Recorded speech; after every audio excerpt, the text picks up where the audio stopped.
읽은 요한복음 20장 19절에서 23절 말씀을 중심으로 해서 너에게 평강이 있을지어다 라는 제목으로 우리 요한복음 강의 48번째 시간을 우리 주님께 올려드리겠습니다.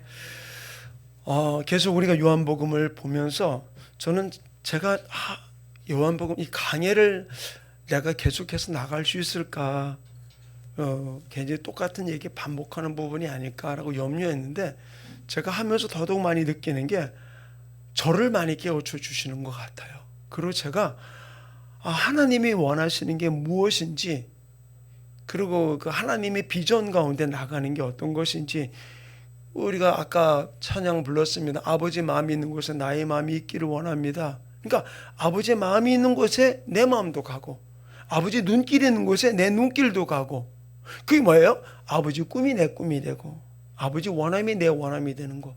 저는 이 요한복음을 특별히 강의를 하면서 더 그런 부분을 더 많이 느끼는 모습들이 있어요. 그래서 제가 요즘에 많이 이제 기도하는 것 중에 하나가, 하나님, 우리 교회가 하나님의 사람의 비전을 따르는 교회가 아니라 하나님의 비전을 따르는 교회가, 그래서 나와 함께 우리 성도들이 그 하나님의 비전을 따라 나가는 삶을 살아야 되겠다라는 그런 기도를 더더욱 많이 하게 됩니다.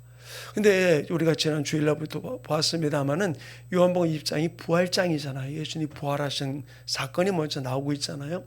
근데 우리 주일날도 봤습니다만 부활한 그 현장을 봤음에도 불구하고 믿지를 못하고, 그리고 집으로 돌아가고, 부활한 예수님이 눈앞에 있는데도 눈이 가려가지고 소경이 되어서 보지 못하고, 그런 상황 속에 있었던 거잖아요.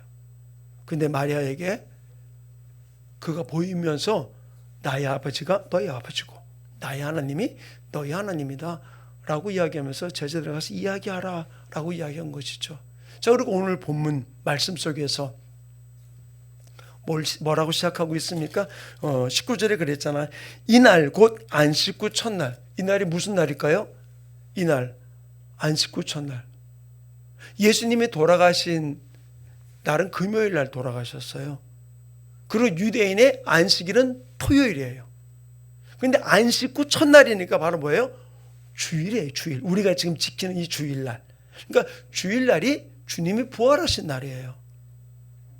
근데 안식 후 첫날 주님께서 이 제자들에게 들어오신 거예요. 근데 어떻게 들어왔습니까? 자, 우리 19절 다시 한번 읽어볼까요? 19절 같이 다시 읽습니다. 시작. 이날 곧 안식 후 첫날 저녁 때에 제자들이 유대인을 두려워하여 모인 곳에 문을 닫았더니 예수께서 오사 가운데 서서 이르시되 너에게 평강이 있을지어다. 지금 다 문을 닫았어. 근데 주님이 갑자기, 여기는 아무것도 기록해 놓지 않았지만 벽을 뚫고 들어왔는지 문을 뚫고 들어왔는지 모르지만 갑자기 주님이 탁 나타난 거예요.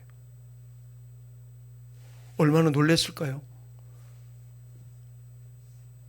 오늘 아침인가 어제 저녁, 오늘 아침인가 갑자기 제가 화장실 들어갔다 나왔는데 우리 집 사람이 비몽사몽간에 막 나오더니 나 있는 거 보더니 어머나 놀라는 거예요. 저 자는 줄 알았더니 갑자기 화장실에서 나오니까 왜 놀래 그랬더니 없는 줄 알았잖아 그러는 거예요. 아니 갑자기 예수님이 확 나타나는 거예요. 얼마나 놀랬겠어요. 근데 저는 이 말씀을 가만히 묵상하는데, 자 보세요. 안식 후 첫날 안식일 날 제자들이 두려워서 지금 문이랑 문을 꽁꽁 닫았고 아무도 못 들어오게 다 닫아놓고 있는 거기에 예수님이 갑자기 나타나신 거예요. 그리고 뭐라고 말씀하세요? 너에게 평강이 있을지어다. 자, 그들이 왜 문을 닫았어요? 유대인을 두려워하여서라고 기록해 놓고 있잖아요. 유대인을 두려워서. 자기들 할 수 있는, 자기를 보호할 수 있는 최대한이 문을 닫는 것밖에 없는 거예요. 그래서 자기들이 보호받을 수 있다고 생각했던 그 부분들인 것이죠. 근데 어떻게 해요? 예수님께서 오사 그 가운데 서신 거예요. 근데 이와 같은 동일한 이야기가 우리가 이제 금요일날 볼 구절이지만 우리 26절 한번 읽어볼까요? 26절 자 한번 읽어봅시다. 여드레를 지나서 제자들이 다시 집안에 있을 때에 도마도 함께 있고 문들이 닫혔는데 예수께서 오사 가운데 서서 이르시되 너에게 평강이 있을지어다. 두 사건이 여드레 후에 똑같이 가운데 오신 문을 닫았는데 오신 사건이 일어나게 된 거예요. 자, 이 모습을 통해서 하나님 우리에게 가르치는 것은 바로 무엇이냐? 사도 바울이 예수님의 그 육신에 대해서, 영에 대해서 이렇게 이야기를 해주고 있어요. 고린도전서 15장 44절에 육의 몸으로 심고 신령한 몸으로 다시 사나니 육의 몸이 있은즉 또 영의 몸도 있느니라. 이건 예수님 한 분만 이야기 아니라 우리도 마찬가지예요. 육의 몸이 있는데 영의 몸도 있다. 우리가 이 땅을 살아가면서 우리가 이 땅에서의 몸은 육의 몸이에요. 그러나 우리가 변화될 때 어떻게 합니까? 영의 몸으로 주님을 만나게 되는 것이죠. 근데 예수님 이 땅에 계실 때 육의 몸도 있지만 영의 몸도 계신 거예요. 그래서 과학적으로 설명할 필요가 없는 것이지 왜 성경을 과학적으로 설명하다 보니까 뭐까지 나와서 진화론까지 나온 거 아니에요? 어쨌든 예수님은 모든 것을 초월하시는 그분이 닫혀진 그 집에 가운데 서서 제자들에게 평강이 있을지어다 라고 이야기를 하는 거예요. 이것은 바로 부활하신 예수님이 영의 몸으로 우리 가운데 오신 부분들을 보여주고 있는 부분들이에요. 바로 그 주님은 우리가 어느 자리에 있든 우리와 함께 동행하는 분이라는 사실을 우리는 기억하기를 간절히 축원합니다. 그분이 우리에게 와서 첫 번째 하신 말이 뭐예요? 너희에게 평강이 있을지어다. 왜? 두려워 떨고 있잖아요. 예수님을 죽인 유대인들이 자기들도 붙잡아 갈까봐 두려워 떨면서 그들은 지금 모여있는 부분들이잖아요. 근데 예수님이 첫 번째 하신 이야기가 뭐예요? 너희에게 평강이 있을지어다.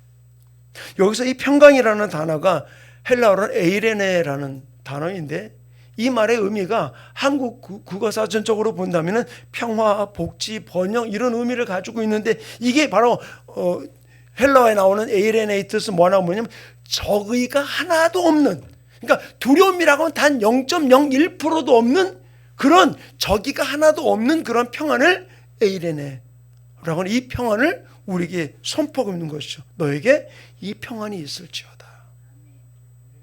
평안이 있을지어다. 그러고는 예수님이 불안해하는 제자들에게 어떻게 이야기합니까? 20절에 나오는 말씀 가운데 보면 이 말씀을 하시고 손과 옆구리를 보이시니 제자들이 이 주를 보고 기뻐하더라. 왜 이러셨을까요? 왜? 예수님을 환상으로만 보면서 내가 꿈으로 보는가 보다, 갑자기 환상을 보는가 보다 라고 착각할 수 있는 부분들이 있다 보니까 예수님이 자기의 옆구리를, 못 박혔던 손을 보이면서 내가 너희들의 눈으로 보았던 십자가 못 박혀 죽었던 나 자신임을 보여주고 있는 거예요. 사랑하는 우리 충만교회 성도님, 예수님의 영으로 나타난 모습도 보이지만 육의 몸으로 같이 있는 모습을 정확하게 지금 보여주면서 바로 이 20장 속에서 하나님이 이 땅에 오셔서 우리의 모든 죄를 담당하시고 죽으셨지만 다시 우리 안에서 부활하셨던 이 모습을 명확하게 이 짧은 모습 속에서 우리에게 보여주고 있는 것이죠. 그러면서 우리에게 하시는 이야기가 바로 무엇입니까? 너희는 두려워하지 말라는 거예요. 너에게 평안이 있을지어다. 저는 우리가 이 땅을 살아가면서 예수 믿는 가장 큰 목적은 바로 무엇일까요? 부자 되기 위해서, 잘 살기 위해서, 성공하기 위해서. 그러나 다 헛된 것들이에요. 하지 말라는 얘기가 아니에요. 돈도 벌어야 돼요. 높은 자리도 올라가야 돼요. 잘 돼야 돼요. 근데 그게 목적이 아니잖아요. 우리의 목적은 바로 무엇입니까? 저 천국에 있어요. 아멘? 저만 있는가요? 여러분도 있습니까? 아멘? 우리가 저 천국의 목적이에요. 그렇기 때문에 우리는 이 땅을 살아가면서 우리가 할 일이 바로 무엇입니까? 주님이 주시는 힘으로 어떠함에도 흔들리지 아니하고, 아까 우리가 복음 쓴 거 불렀잖아요. 무화과 나무 잎이 마르고 포도 열매가 없고 감람나무에 소출이 없고 외양간에 소가 없어도 나는 여호와로 인해 즐거워하리라. 진짜 주님 한 분만으로 우리가 즐거워할 수 있는 사람, 세상 사람 보기에는 미친 사람 같을지 모르지만 주님 때문에 행복해하는 사람, 이것이 바로 주님이 기뻐하는 아름다운 모습인 줄로 믿습니다. 바로 여기에서 불안해 있는 그들에게 너에게 평안이 있을지어다 라고 이야기하는 것이죠. 그리고 이어서 하는 말이 바로 무엇입니까? 저는 참 사도 요한을 통해서 하나님이 우리가 어떻게 살아가야 될지를 보여주고 있는 것 같아요. 자, 우리 21절 말씀은 같이 읽어봅시다. 21절 함께 읽습니다. 시작. 예수께서 또 이르시되 너에게 평강이 있을지어다. 아버지께서 나를 보내신 것 같이 나도 너희를 뭐라고요? 보내노라. 저는 이 말씀을 보면서 예수님이 십자가 죽음에서 부활하시고 난 다음에 우리에게 주신 이 말씀은 아버지가 앞에 그랬잖아요. 내 아버지가 너희 아버지고 내 하나님이 너희 하나님이라고 그랬잖아요. 그러면서 말하기를 아버지가 나를 이 땅에 보내신 것 같이 나도 너희를 세상에 보내노라. 결국 이 말은 무슨 말이에요? 예수님이 아버지로 받았던 그 사명을 완성시켜준 이 부분들, 십자가로 우리의 죄를 대속해 주시고 부활하신 이 부분들을 맞춰놓고 난 다음에 그 다음에 바톤을 누구에게 맡기는 거예요? 우리에게 맡기는 거예요. 제가 그래서 주일날 설교할 때 이 부활의 주체가 누구냐라는 걸 물었잖아요. 야, 짠! 나 이 부활했어. 그리고 예수님이 자기 자랑하기 위해서 부활이 아니라 바로 주님이 이 부활의 주체를 바로 누구냐? 당신이지만 고린도 말씀을 통해서 뭐라고 그랬습니까? 바로 너희가 내 안에 붙어 있으면 너희도 함께 부활할 것을 이야기했던 것이죠. 결국 이제 2000년 전에 완성하신 그 사건으로 그 이후에 이 모든 일들 일어나갈 주체가 누구냐? 나예요. 우리예요. 하나님의 말씀을 받은 우리가 이 일을 이뤄나갈 부분들인 것이죠. 그래서 예수님 뭘 이야기합니까? 아버지가 나를 보낸 것 같이 나도 너희를 이 세상에 보내노라 라고 이야기해 주고 있는 거예요. 저는 우리 교인들을 통해서 우리 성도들을 통해서 저와 함께 이 땅에서 때를 얻든지 못 얻든지 복음을 전하는 주님을 증거하는 아름다운 삶들이 이루어지기를 간절히 축원합니다. 왜? 주님이 나를 이 땅에 보내신 이유가 바로 무엇입니까? 예수님이 이 땅에 보내신 이유가 바로 무엇입니까? 주님은 분명히 침례 요한에게 침례받고 난 이후에 하는 게 뭐냐면 내가 하늘나라를 전하기 위함이라고 그랬어요. 우리도 마찬가지예요. 이 땅에서 하나님 나라를 증거하는 것이 우리의 사명이라는 사실을 우리는 기억하기를 간절히 축원합니다. 이 사명을 우리가 온전히 증거하고 나갈 때 하나님의 놀라운 역사를 우리가 풀어가게 될 줄로 믿습니다. 결국 아버지가 이 땅에 와서 하늘나라를 증거하듯 우리도 하늘나라를 증거하는, 하늘나라가 뭐예요? 천국을 증거하는 것. 저는 요즘 참 재미있는 것 중에 하나가 만나는 사람이 예수 믿는 사람이든 안 믿는 사람이든 제가 만나서 좀 얘기는 하다 보면 꼭 말하냐면 교회 다니세요? 좀 물어봐요. 예수 믿으세요? 그리고 안 믿는다 그러면 교회 가라고. 예수님 믿으라고. 왜? 우리가 이것이 아버지가 나를 이 땅에 보내신 사명 중에 하나이니까요. 그리고 예수님이 마리아를 만났을 때 뭐라 그럽니까? 나를 붙들지 말아라. 그러고는 내 아버지 너희 아버지, 내 하나님 너희 하나님께로 내가 간다 라고 이야기하면서 마리아에게 가서 제자들에게 이 모든 일들을 이야기하라 라고 이야기한 것이죠. 바로 내가 아버지가 나를 보내듯이 내가 너희를 보내노라. 그 말은 내 아버지나 네 아버지나 내 하나님이나 너희 하나님이나 같은 분이라는 거예요. 같은 분. 그러므로 예수님만 사명을 받은 게 아니라 하나님을 믿는 우리도 동일한 사명을 받았던 존재라는 사실을 우리는 기억해야 될 줄을 믿습니다. 그러므로 우리는 이제는 하나님으로부터 예수님만 보냄받은 자가 아니라 우리도 보냄받은 자예요.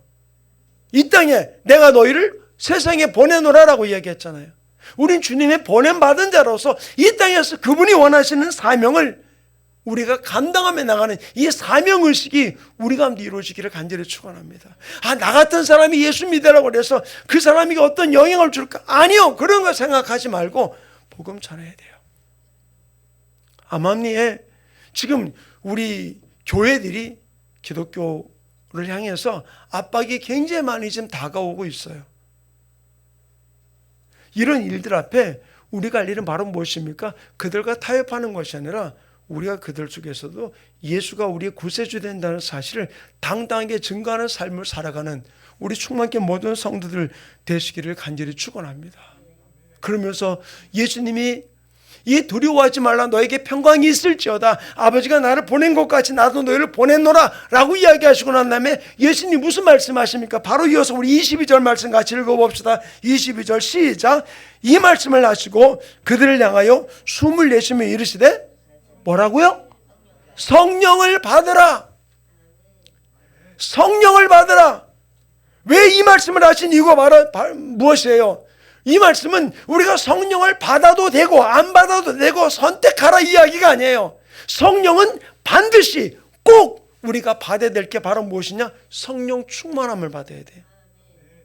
그래서 내가 날마다 성령 안에서 우리가 달려가는 삶, 어떻게 맨날 그렇게 살아갈 수 있겠어요? 아니요. 성령이 나를 이끌 때 슬픔 속에서 일어날 수 있고 좌절 속에서 일어날 수 있고 또 기쁨 가운데 교만하지 아니하고 주님이 원하시는 뜻 가운데 달려가는 삶이 이루어지게 될 줄을 믿습니다.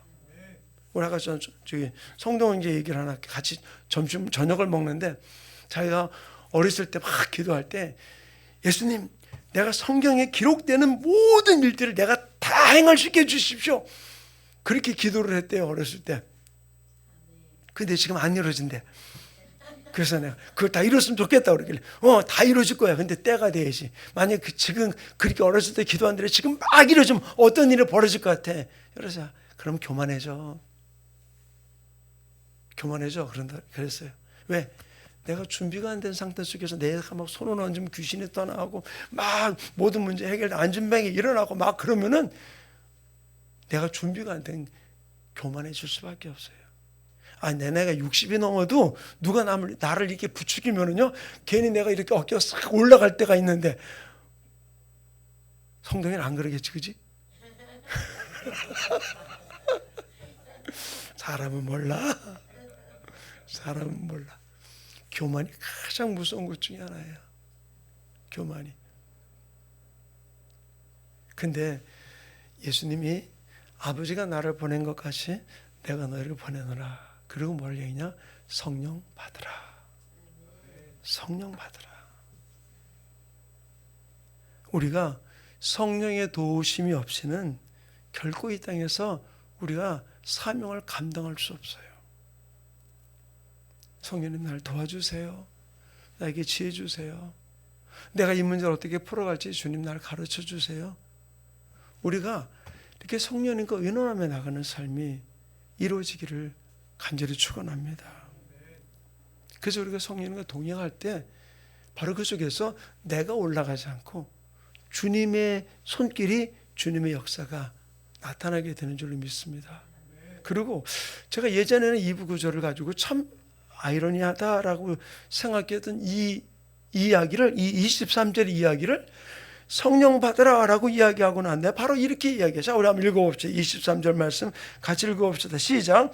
너희가 누구의 죄든지 사하면 사해질 것이요 누구의 죄든지 그대로 두면 그대로 있으리라 하시니라.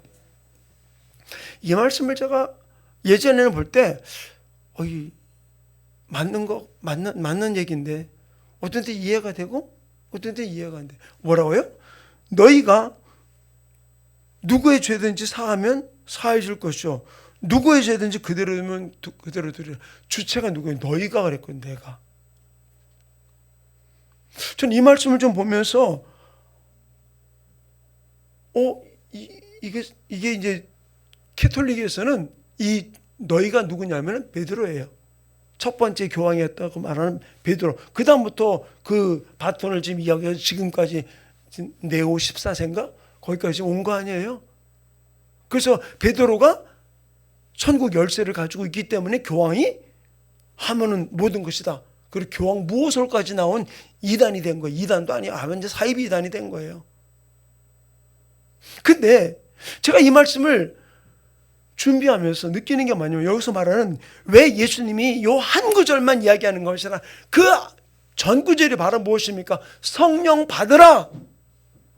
라고 이야기하고 너희가 누구의 죄든지 사하면 사해주고 누구의 죄든지 그대로 두면 그대로 있으리라 이야기했냐. 그럼 이 말은 무슨 말이냐?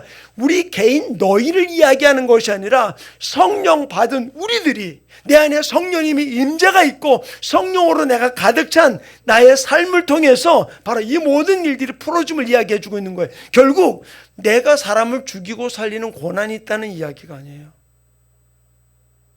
그 이야기를 해주고 있는 것이 아니라 바로 내 안에 성령님이 계셔서 내가 이제는 주님이 보냄을 받은 자로 이 땅에서 바로 이 십자가의 구속의 역사를 증거하게 될 때 너희가 모든 사람을 풀을 수 있는, 왜? 내가 십자가 복음을 전할 때 그걸 받아들이는 사람들은 죄의 사함을 받게 되는 거고 받아들이지 않은 사람은 그대로 이게 되는 거잖아요.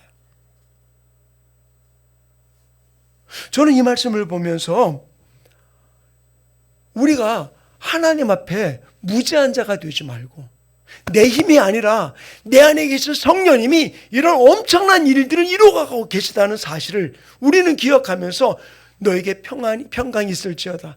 우리가 평안하라. 주님이 부활하시고 난 다음에 제자들에게 나타났을 때 첫 번째 하신 이야기였었어요. 그래서 저는 이 말씀을 준비하면서 오늘 19절부터 23절까지 짧은 구절 속에서 제가 우리 성도들과 두 가지를 좀 나누고 싶어요. 그게 뭐냐면은 우리의 무지를 볼 수 있는 부분이 이루어지곤 해요. 이 두 구절 속에서, 여기 19절부터 23절 속에서. 왜 그러느냐? 우리가 영적으로 두려워하는 이유는 바로 무엇이냐? 두려움이 우리에게 찾아오는 이유는 바로 무엇이냐? 무지 때문에 그래, 무지 때문에. 왜 그러냐? 자, 우리 한번 다시 봅시다. 19절 말씀 같이 한번 다시 읽어볼까요? 19절 같이 읽습니다. 시작. 이날 곧 안식구 첫날 저녁 때 제자들이 유대인들을 두려워하여 모인 곳에 문들을 닫았더니 예수께서 오사 가운데 서서 이르시되 너에게 평강이 있을지어다. 예수님께서 부활하시는 지금 무덤을 보고 온 이들이에요. 지금 여기서 이들, 여기 지금 방 안에 있는 이들이 누구냐? 예수님께서 지금 마리아 얘기를 듣고 쫓아가가지고서 무덤 문이 열리고 무덤이 비어있는 것을 지금 보고 온 사람들이에요. 그리고 마리아에게 나타나가지고서 내 아버지가 너희 아버지고 내 하나님이 너희 하나님이라고 이야기하면서 마리아가 예수님을 만났다라고 한 것을 지금 다 알고 있는 상태예요. 그런데도 그들이 어떻게 했습니까? 두려워 떠는 이유가 바로 무엇입니까? 왜 두려워 떨어요? 첫 번째로는 하나님에 대해서 무지한 거예요. 이렇게 증거의 현장, 부활의 현장을 보여주었음에도 불구하고 하나님의 역사를 믿지 못하는 것이죠. 그리고 자기들을 엄습해 오는 것 같은 유대인들의 이야기를 바라보면서 이 세상의 임금인 마귀에 대해서 무지하기 때문에 그래요. 마귀에 대해서 무지하니까. 마귀가 두렵고 무서운 존재만이 아니라는 거예요. 주님이 이미 이 땅에 오셔서 어떤 얘기했습니까? 요한복음 12장 31절에 나오는 말씀 가운데 보면은 이제 이 세상에 대한 심판이 이르렀으니 이 세상 임금이 쫓겨나리라. 어떻게? 주님을 십자가 못 박음을 그들은 승리했다고 외쳤어요. 그러나 주님이 죽음 사망 권세를 깨뜨리시고 부활하심을 통해서 이 세상의 사망을 잡고 있던 어둠의 세력이 어떻게 했어요? 다 쫓겨난 거예요. 쫓겨난 어둠의 세력을 향해서 우리가 무지하기 때문에 두려워 떨고 있는 거예요. 내가 세상을 이겼으니 너희도 세상을 이기라 말씀하신 분이 우리에게 주신 말씀이에요. 그런데 우리가 뭐 때문에 두려워 떱니까? 하나님에 대해서도 마귀에 대해서 무지하기 때문에 그런 거예요. 예수님은 마태복음 28장 18절에 뭐라 했냐? 예수께서 나와 말씀하 이르시되 하늘과 땅의 모든 권세를 너에게 주었다 그래서 하나님 우리에게 이미 주신 거예요. 내가 예수의 이름으로 외칠 때 어둠은 떠나가게 되어 있고 하나님의 역사가 나타나는 것이죠. 오늘 말씀 짧은 구절 속에 뭘 이야기해 주고 있습니까? 두려워 떠는 제자들에게 너에게 평강이 있을지어다. 아버지가 나를 보낸 것 같이 나도 너희를 보내노라. 엄청난 이야기를 해주고 있는 거예요. 그리고 성령 받으라. 얼마나 놀란 이야기를 지금 해주고 있는 겁니까? 사랑하는 충만교회 성도님, 이미 마귀는 모든 세력을 잃어버린 상태예요. 거껍대기 같이 울부짖는 소리 앞에 우리가 두려워 떨 게 아닌 것이죠. 그래서 빌립보서 2장 10절에 이렇게 이야기해 주고 있어요. 하늘에 있는 모든 자들과 땅에 있는 자들과 땅 아래에 있는 자들로 모든 무릎을 예수 이름께 꿇게 하시고 그랬어요. 이미 그들은 예수 이름에 무릎 꿇는 자들이에요. 예수님이 이미 승리하신 거예요. 저는 우리 성도들이 두려워하지 말고 너에게 평강이 있을지어다 말씀하신 이 말씀을 우리가 붙들고 끝까지 달려가기를 간절히 축원합니다. 그 때문에 주님이 성령 받으라 말씀하신 이유는 바로 무엇이냐? 성령님은 우리를 승리하게 만드는 동역자라는 사실을 우리 기억하기를 간절히 축원합니다. 요한복음 22절 우리 다시 한번 읽어볼까요? 함께 읽습니다. 시작. 이 말씀을 하시고 그들을 향하여 숨을 내쉬며 이르시되 성령을 받으라. 왜? 성령 받아야 우리가 승리할 수 있어요. 성령님과 동행할 때 승리하게 되는 거예요. 성령의 인도함 받지 않으면 우리는 언제든지 넘어질 수밖에 없어요. 그러므로 우리는 성령 안에 달려가기 원합니다. 마지막 세 번째로 저는 이 말씀을 보면서 참 많은 걸 깨달았어요. 자, 우리 23절 말씀 다시 한번 읽어볼까요? 23절 시작. 너희가 누구의 죄든지 사하면 사해질 것이요 누구의 죄든지 그대로 두면 그대로 있으리라. 제가 얘기했죠. 우리가 보냄받은 자로서 복음을 전할 때 받아들인 자는 죄사함 받고 받아들이지 못한 자는 그대로 있겠다 그랬죠. 결국 이야기가 바로 무엇입니까? 복음이 전파되는 것을 통해서 하나님의 자녀와 세상의 자녀가 구분되게 돼요.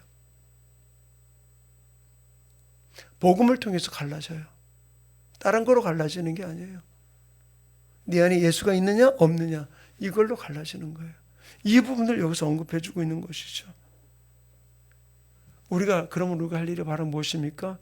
이 세상에 피조물들이 하나님의 아들들이 나타나기를 갈망한다고 그랬어요. 이 세상에 뭐라고 해도 하나님의 복음 듣기 원하는 사람들이 있어요. 세상은 어떤 통계를 가지고 나올지 모르지만 우리는 끝까지 그들에게 하나님의 복음을 전하기 위해서 우리는 이 말씀을 증거하는 자가 되기를 간절히 축원합니다. 그래서 마태복음 8장 11절은 우리가 복음을 기다리는 자들을 향해서 이렇게 이야기를 해주고 있어요. 우리 마태복음 8장 11절 제가 읽겠습니다. 시작. 또 너희에게 이르시되 동서로부터 많은 사람이 이르러 아브라함과 이삭과 야곱과 함께 천국에 앉으려니와 뭐라고 그래요?